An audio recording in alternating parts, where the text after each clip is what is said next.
কেন? আগামীকাল না যুদ্ধ? কে করতে এসেছে সেখানে?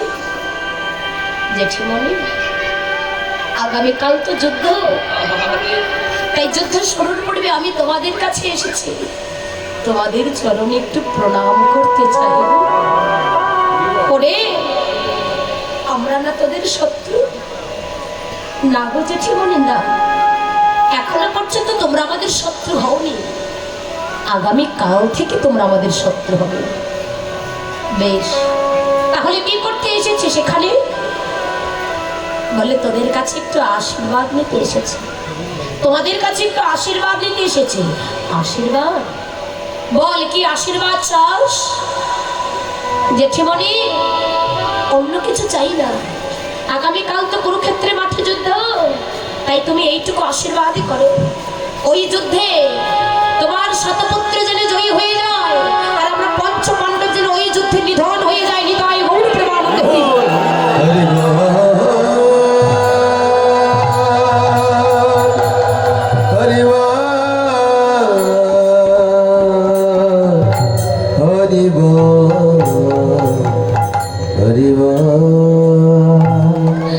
তুমি আশীর্বাদই করো,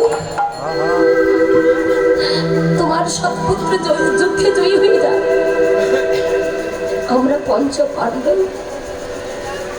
যুদ্ধে যেন নিধন হয়ে যায়। গান্ধারী আত্মস্মৃতি শুরু হয়ে গেল। বাবা, তুই ধন সম্পদ চাসনি, অর্থপত্র চাসনি? না, চাই না। কি করবো এগুলো দিয়ে বলো?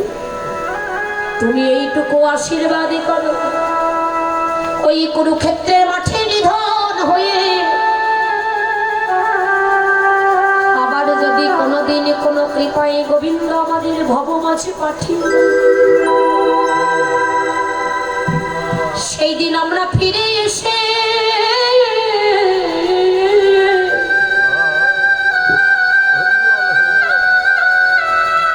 সেদিন ফিরে এসে কিছু করিতে পারিব না। তুমি আমাদের এইটুকু আশীর্বাদ করো,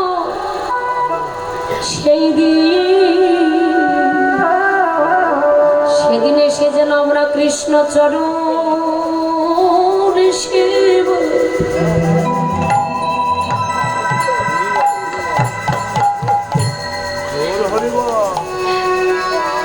আমরা করিতে পারি।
গান্ধারী আত্মসেকি শূন্য হয়ে আশীর্বাদ করছে, বাবা যথা ধর্ম তথাই জয়, অধর্মের হবে পরাজয়।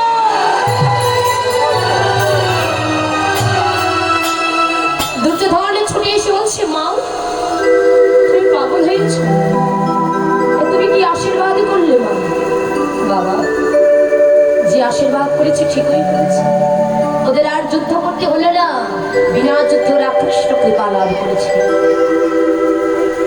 ধর্মরাজ যুধিষ্ঠির ছুটে গেলেন ভগবান কৃষ্ণের কাছে। কৃষ্ণ বলছে, দাদা আচ্ছা বলো, আরো কি তোমাদের যুদ্ধ করতে হবে? সখা, না না যুদ্ধ করবো না, কিন্তু জানো ওরা যদি আমাদের 5টি ভাইকে 5টি গ্রাম দিয়ে দেয় তাহলে আমরা আর যুদ্ধ করবো না। এই প্রস্তাব ভগবান কৃষ্ণ দুর্যোধনের কাছে রাখলেন, কিন্তু দুর্যোধন বললেন, না গো, বিনা যুদ্ধে আমরা তা দিতে রাজি নই, যুদ্ধ দিয়ে করতেই হবে। বেশ, আগামী কাল থেকে কুরুক্ষেত্রের মাঠে যুদ্ধ। এমন সময় দুর্যোধন বলছে, সখা আগামী কাল থেকে তো যুদ্ধ, তাহলে এবার কৃপা করে বলো না, তুমি কার পক্ষ অবলম্বন করবে? আমরা শত ভাই আমাদের পক্ষ অবলম্বন করবে, নাকি পঞ্চপাণ্ডবদের পক্ষ অবলম্বন করবে? ভগবান কৃষ্ণ বলেন, না গো, এই কথা কিন্তু আমি তোমাদের এখন বলতে পারবো না। বেশ, যেহেতু জানতেই চেয়েছো, আজ আমি তোমাদের পরীক্ষা নেব। কি পরীক্ষা? আমি দ্বারকায় একটি ঘর বেঁধে থাকবো, আর সকালবেলা ঘুম থেকে উঠে আগে যার বদন দর্শন করবো সেই পক্ষটাই অবলম্বন করবো।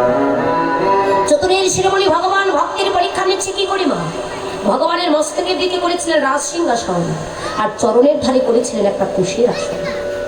অহংকারীদের স্থান কোথায় হয়? পরে রজনী প্রভাত হওয়ার আগেই অহংকারী দুর্যোধন সবার আগে দ্বারকায় গিয়ে রাজ সিংহাসন গ্রহণ করেছিল। আর রজনী প্রভাতকালে সখা অর্জুন চলেছেন দ্বারকায়, গুটি গুটি গুটি গুটি পায়ে দ্বারকায় গিয়ে দেখতে পেল দুর্যোধন সবার আগে এসেছে। মনে মনে ভাবছি, হ্যাঁ গো, আজ থেকে মনে হয় আমরা সঙ্গ এমন সঙ্গ মনে হয় আমাদের রাধা কৃষ্ণ প্রেমানন্দে।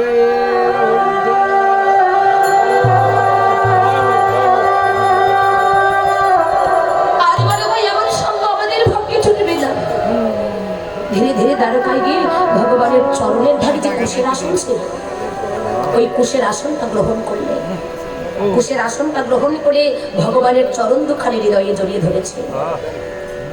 চরণ দুখানি বুকে জড়িয়ে ধরে বলছে, সখা সখা, আচ্ছা বলো না সখা, এই সঙ্গই কি আমাদের জীবনের শেষ সঙ্গ? আর কি আমরা কোনোদিন পাবো না তোমার এই মধুর সঙ্গ? আজ থেকে কি আমরা তোমার সঙ্গ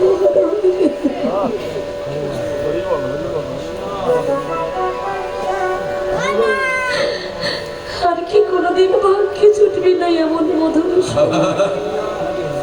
ভগবানের চরণ হৃদয়ে জড়িয়ে ধরেছে, আর মনে মনে এমন আকুলতা বেকুলতা করে চরণে নিবেদন রাখছে, বাবা ভক্তি যদি এমন করে অন্তরে তবে প্রাণ কাঁদে, সেই ভক্তকে কোনোদিন নয়নে জল ধরে রাখতে পারে?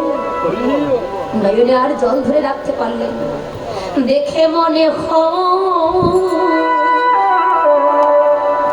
চোখের জলে ছড়ো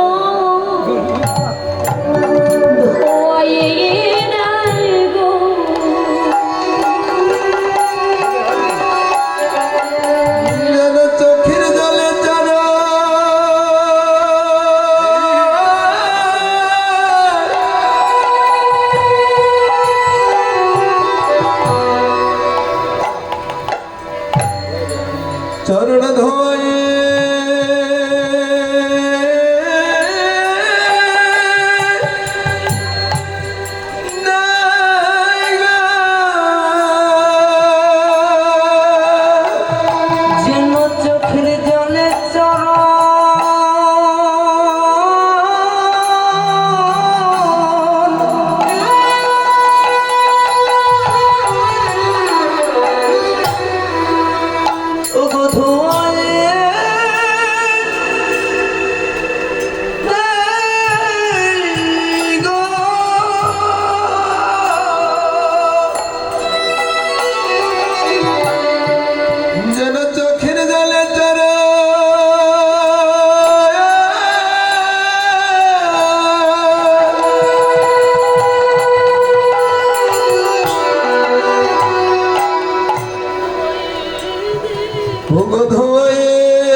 যেন চোখের জলে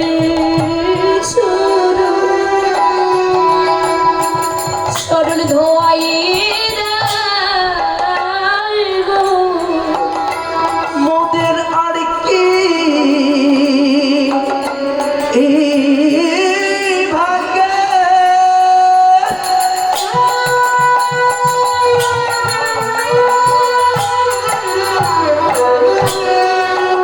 ওরে হয় কি না যেন চোখের জল সরু ধোয়াই দেব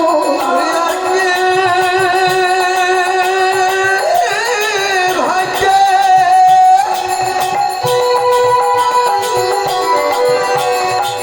ওরে হয় কি না যেন চোখের জলে সরু ধোয়াই দেব আর কি ভাগে হয় না আর কি ভাগে হয় কি না আর কি ভাগে হয় কি না আর কি ভাগে হয় কি না ভজন নয়ন জলে চর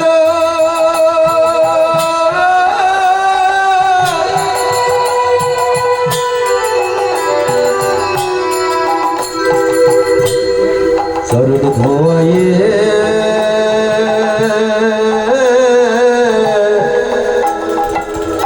ধোয়ে দেয় গো